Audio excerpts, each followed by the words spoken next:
Cave. My name is Jake, and this is our 1986 Citroen 2CV, or 2CV as in Charleston, which is probably one of my favorite color combinations on a vehicle, and especially on this little car. It's a riot to drive. It's a lot of fun to deal with.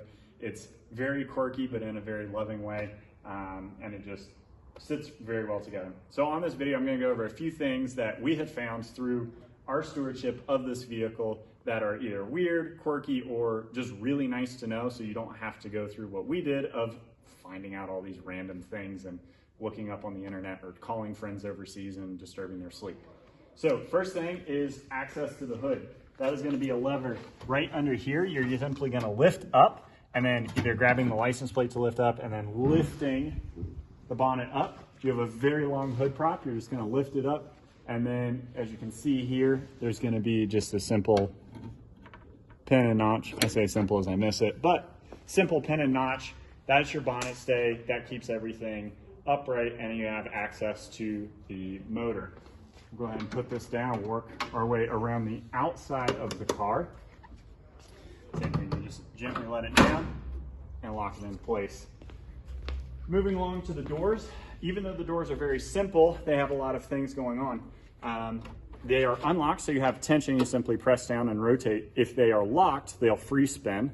Just kind of something helpful to know if you ever walk up to a 2CV and you want to know if it's locked or not.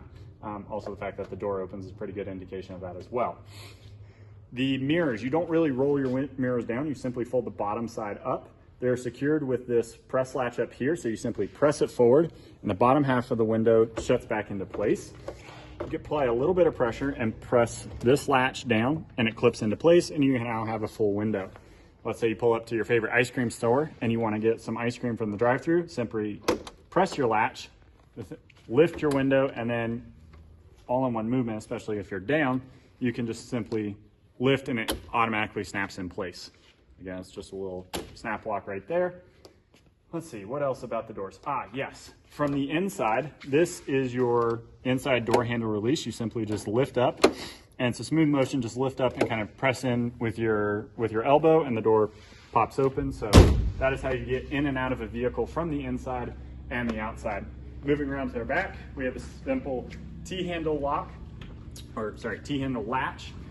Raises your boot. Tons of storage space back here. That is original French cardboard, as well as the car's cover. That will be coming with the vehicle's sale. Gas cap, very simple. It is a press and twist. And then you have two indents, as well as two, line-up spots here. Line them up, press it in, half turn, and you're back in business. It is a soft top, so if you want, we can open up and jump into the inside. And we'll go over top and operating the vehicle. For accessing the top, simply roll down your sun visors, pull your sun visors to the side, and then lift your latch, and lift your latch. Then rotate your top back, and away you go. You now have a convertible. Across the bottom, you're going to have normal 3 pedals. You have clutch on your left-hand side, brake here in the middle, and your accelerator on the right. Moving a little bit higher up the column, you're going to have your ignition here on your left-hand side. You're going to have your turn signal on your left-hand side, and then you have your auxiliary controls here on the left. You're also going to have your parking brake. Parking brake is simply press in your button and then push down. It is spring-loaded, so it does want to go down on its own, and then simply pull it back. You'll hear the ratchets, and that sets the parking brake. You're going to have your choke right here next to it. It will light up once you have ignition power. And then you have the shifter. This one is probably the most unique to the 2CV. It is a standard H pattern. However, getting to that H pattern is in and of itself its own joy. So we'll go ahead and start this thing up and go through shifting real quick. You're going to turn the key 1 click, and you're going to have your ignition indicator. If it's cold like this, give it 1 tap. A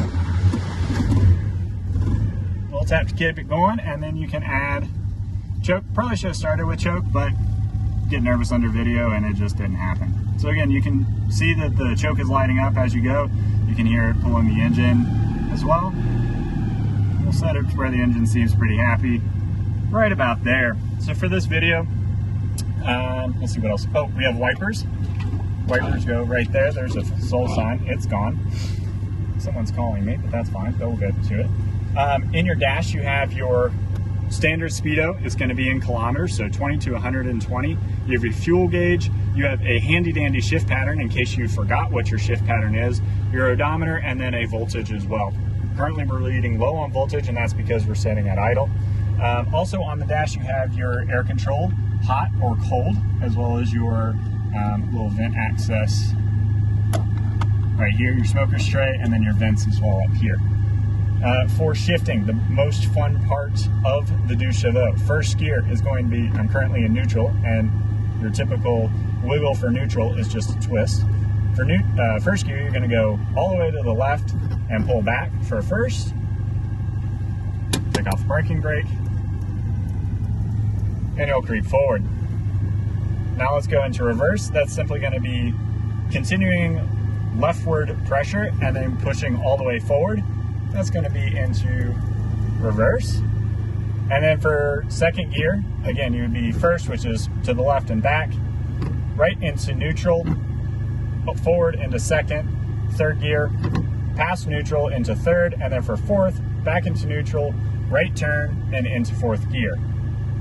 Other than that, it is very fun. It is surprisingly helpful when you're in traffic. It doesn't throw you for a loop at all. You're just kind of cruising and twisting.